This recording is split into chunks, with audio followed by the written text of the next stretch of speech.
Welcome to the Society. I'm Mox Ruby. And I'm Mox Sapphire. And yes, we're both restricted. Today, we're looking at our picks for the top 9 cards inspired by the Power 9. Should be some good picks. Yeah, let's do this. This is going to be fun. Alright, so this is our 9th video. Woohoo! We've made it to 9.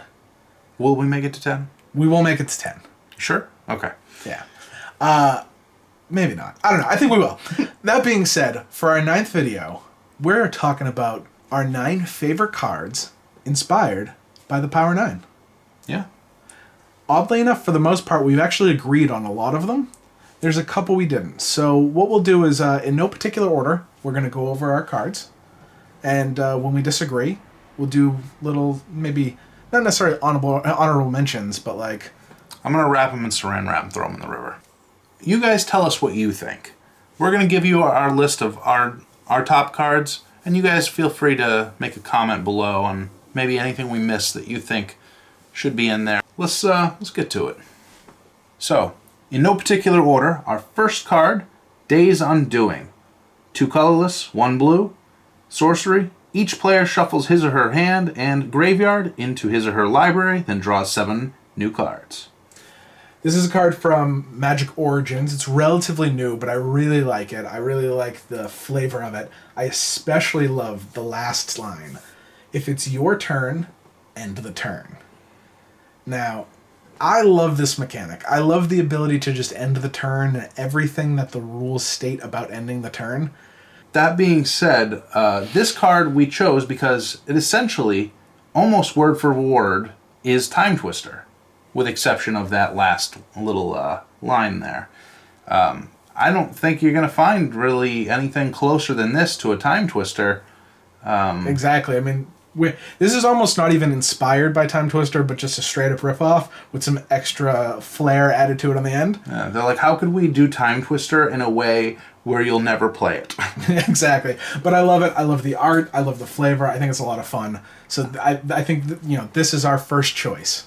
Absolutely. Next, we have Time Reversal. This is very similar to Day's Undoing. And in fact, it's the exact same card without the effect of ending your turn. But I like it less because it's more expensive. And you have to exile it at the end. That's true. So you get one shot with it. I would maybe argue it's more playable.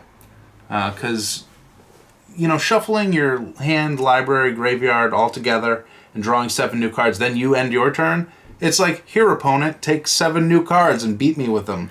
Where that is true. At least you can take advantage of being able to utilize whatever remaining mana you have available and kind of go forward. Especially when you consider some other cards on this list if you had them in the deck as well. That's a fair point. Again, I also want to highlight the art. It's awesome. I love the idea of this guy kind of reversing whatever destroyed the planet he's near. It's weird, but it's awesome. I do very much like the art. M12. M12 was a good set. Yeah. Plus, again, that awesome flavor text. I do love the flavor text. Well, you'll learn that we are definitely into the flavors of decks and cards themselves. I personally will even pick out land-specific art for decks. A little crazy, but, what are you going to do? Alright, and next we have Time Warp.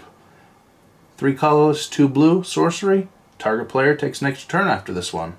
I mean, it's pretty much identical to Time Walk with the exception of, having to pay an additional 3 mana for it. Yeah, it was tough to pick just one card for Time Walk. We didn't do that. We went with maybe a couple.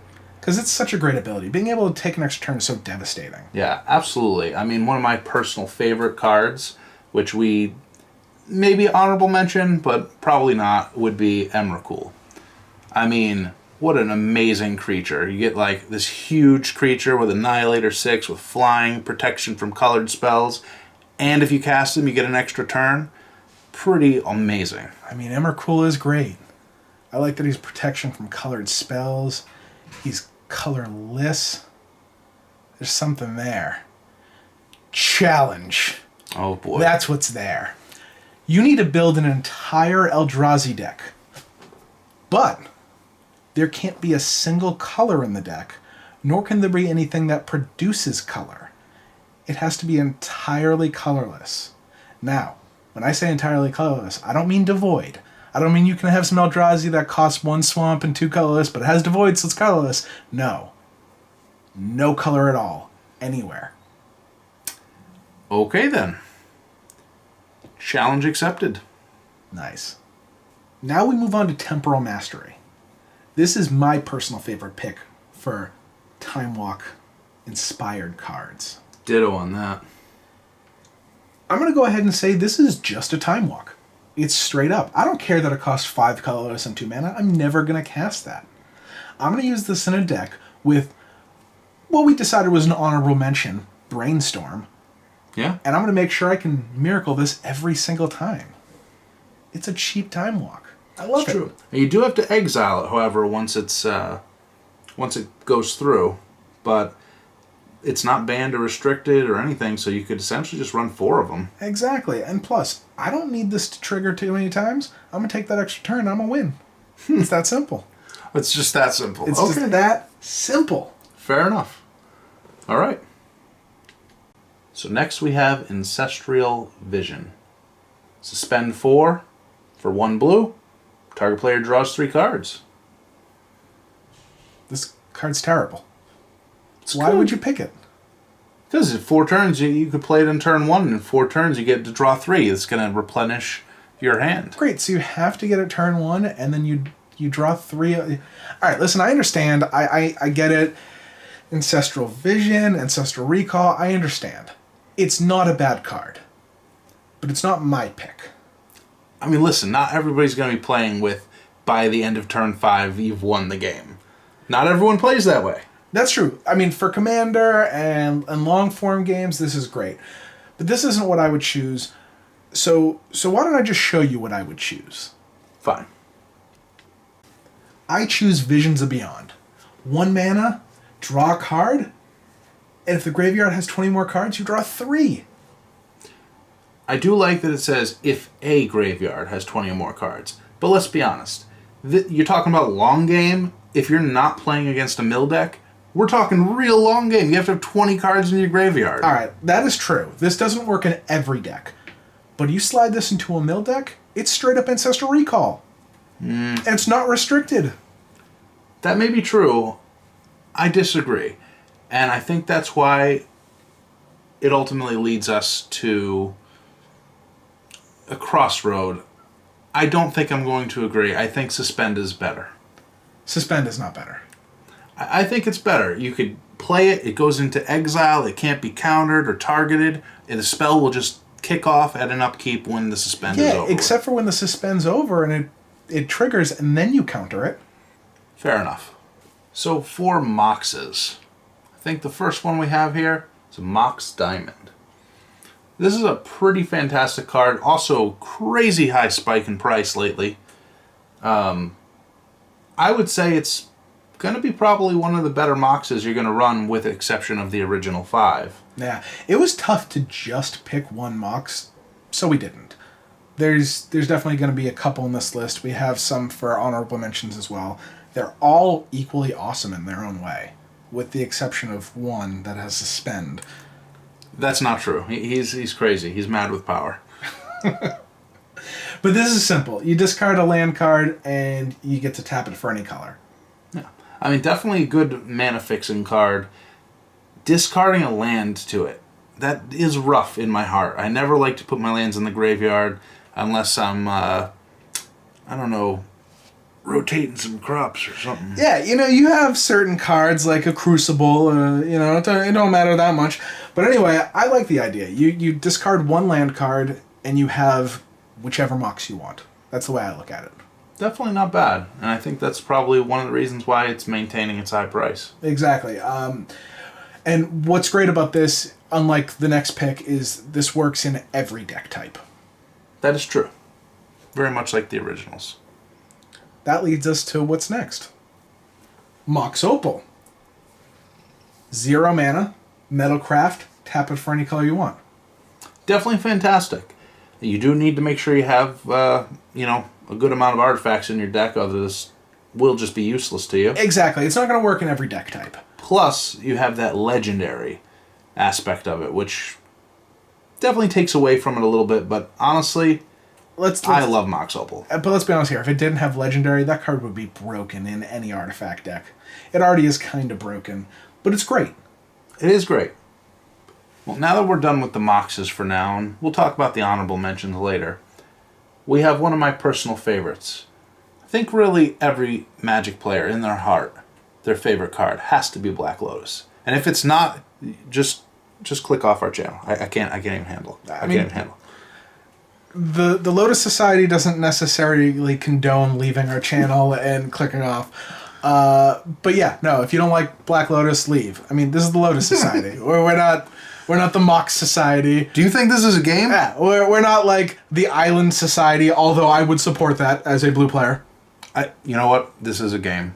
Are This, we going too far? this is a game. That is true. Okay. Well, in that case, we have Lotus Bloom. Suspend 3 for 0. Garbage. Definitely not garbage. Definitely very fantastic. Get 3 mana of any color On turn 3. on turn 3. That's still fantastic. That's great. Listen, there's nothing wrong with having 3 extra mana on turn 3. I don't want to wait till turn 3. I'll even wait till turn 6. I'll just play it real wild. Wow, you're out of control, sir. Out of control. Well, what would you do instead of Lotus Bloom if... I'm glad you asked. I would sacrifice getting 3 mana for 1 mana whenever I want it. And that's why we're going to go into our next card. Lotus Petal. Lotus Petal is our pick. Please. Lotus Petal. You get 1 mana. So turn 1, what do you do? What do you do with your Lotus Petal on turn 1? That's so amazing. I put it on the board, I sacrifice it, I get extra mana. That's what I do with it. Extra- On turn 1. And then guess what? It's an artifact deck, right? I could bring it back. If it's not an artifact deck, I'm not worried about bringing it back. It's just early mana. But who's not running this in an artifact deck? It's true. However, this is restricted. That is true. But it's restricted for a reason. You can use it on turn 1. You don't have to wait 3 dumb turns. I don't know. I'm gonna agree to disagree. I think they both have their place. Alright, I mean, they both do have their place. I wouldn't turn any of them down. But Lotus Petal's the first one I'm going to go to. See, you want a single petal. I want the whole juicy lotus. I'm just saying, you go into a crowded bar, you look around, you see your Lotus Bloom sitting there with some chicken wings and a big beer, and they're alright. Later on in the night, maybe I'll go talk to them. But I see that Lotus Petal just sitting there all by itself by the jukebox. That's the one I want. Yeah, I guess. Did I make it weird? You made it a little weird. So there you have it. That's our list. Now let's get to honorable mentions. Let's start it off with another fantastic suspend card at Mox Tanalite. Yeah, suspend 3, add 1 mana of any color. That's why it's an honorable mention, because suspend. The rest should have been honorable mentions as well. Listen, it's good. It just depends on your situation. Like any other card. Moving on, we have Savor the Moment, which is, again, simple. Take an extra turn after this one, but skip your untap step. I didn't like that.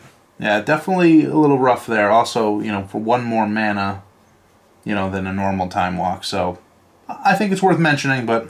Yeah, it's definitely not a bad card, but I just don't like the idea of skipping your untap step. I don't think anyone does, really. Yeah, that's why I prefer Temporal Manipulation. Temporal Manipulation. I can't speak. 5 mana, just take an extra turn. Basically just time warp all over again. Time warp, time walk. Time warp. Time warp. Oh, yeah, exactly. All right. So then from there we have Treasure Cruise. Definitely, I think it's a solid card. And I think there's a reason why it's been banned and restricted in some senses. It's a great card. Depending on how you build your deck, delving away things is not hard at all. For 1 mana, you draw 3 cards. Again, can't go wrong with that. No. Definitely a good honorable mention for sure. I would say by far the most useful honorable mention, and one that I still argue should be in our list, but we disagreed, so whatever, I'll let it stand. Brainstorm. Very true. And Brainstorm's a fantastic card. I mean, they originally created it with the intent of trying to fix Ancestral Recall. Exactly. Even though it was broken. It's still broken. And I would say that it's probably more useful than Ancestral Recall. Yeah, you get to draw 3 cards without any downside with Ancestral Recall, but Brainstorm lets you fix things. Lets you place that miracle card right on the top of your deck so you can trigger it on your next turn. I mean, even without the miracle, being able to just take cards from your hand that you can't play and put more useful cards into your hand that you can play for whatever situation you have coming. Definitely better in that sense. Granted, I would never turn down Ancestral Recall, ever. I would never turn it down. And like I said, arguably this probably should have been on the list, but I think we decided ultimately to keep it as a honorable mention because it doesn't exactly do what Ancestral Recall does. It does give you that added ability to fix your hand. Yes. And then from there, we have our final, but most interesting, most fun honorable mention, and that would be our Mox Lotus. Which, let's face it, we're the Lotus Society. We're a sucker for a good Lotus. We had no choice. It had to be an honorable mention. Exactly. For only 15 mana, you too could have infinite mana added to your mana pool. Plus, if you tap 100 mana, add 1 mana of any color to your mana pool. You also don't lose life due to mana burn, which is really important in today's Magic landscape where mana burn doesn't exist. Absolutely true. You can't go wrong adding this to your deck. It makes every deck in the history of Magic just better. That is true, and I don't think it's banned or restricted in any format. No, it's dumb, but I love it. I mean, it's true. We're just a sucker for the Lotus, and that's... We should get giant necklaces with Lotus Society emblems hanging, just like the Mox Lotus lady has. Are we old school rappers now? What's going on? Listen, I could pull it off. I think you could too. Alright, well that's the end of the video. We're about to go spend all of our money on just oversized chains, I guess. As per usual, like and subscribe and comment in the video whether or not you think we would look good with giant Lotus Society chains hanging from our necks. More importantly, if you have any other ideas of cards that we missed, didn't mention, or things that you think should have been on that list, let us know. We don't have to listen to you, but we certainly will try. Yeah, but more importantly, it's definitely the chain. Comment about the chain. Turtlenecks.